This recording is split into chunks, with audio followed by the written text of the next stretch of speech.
All right, number 13. This is Elephant Shrew, who says, in the Old Testament, God worked with the Israelites.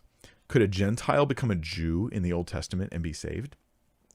Yes and no.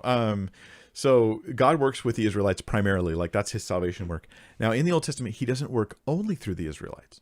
So an example of this is Naaman the Syrian. So we read about Naaman the Syrian who goes to Elijah, and he, or was it Elisha? Elijah or Elisha? I think it was Elisha. I think it was Elisha with the SH. Anyway, you guys can fact check me. You can tell everybody in the live chat how right or wrong I am. So Naaman goes to Elisha and he wants to be healed. Now he's a Syrian. He is the general of the military for the Syrians. And he comes and he has leprosy and he can't get healing anywhere, but he hears that, Elisha, I think it's Elisha. Is it Elisha? Somebody tell me.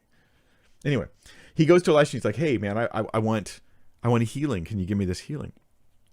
And Elisha's like, meh. Short version of the story, meh. Yeah, go dip yourself in the Jordan River 7 times. Doesn't even talk to him, sends a messenger back and forth. And Naaman the Syrian's offended. We got better rivers. If you guys ever seen the Jordan, it's not the cleanest river, okay? Because we got better rivers back in Syria I could dip myself in.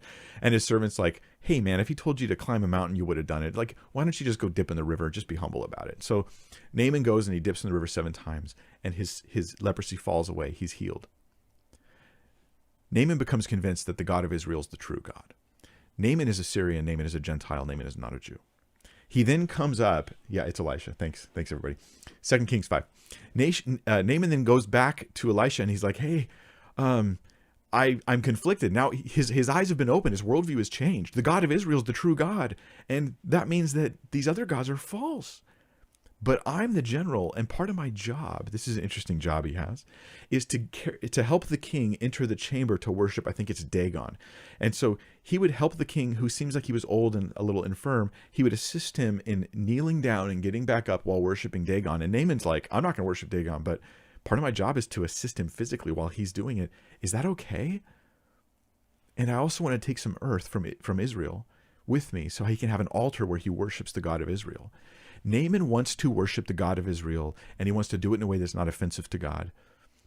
He wants to even take the earth with him. And Elisha just tells him, go in peace. This is a passive way of saying, yes, that's okay. Naaman gets saved in the Old Testament is what I'm saying, but he never becomes Jewish.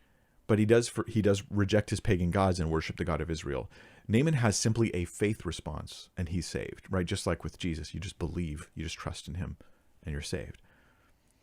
That being said, a person could become Jewish. They could proselytize and become Jewish and observe the feasts and all that, but they didn't have to in order to be forgiven by God.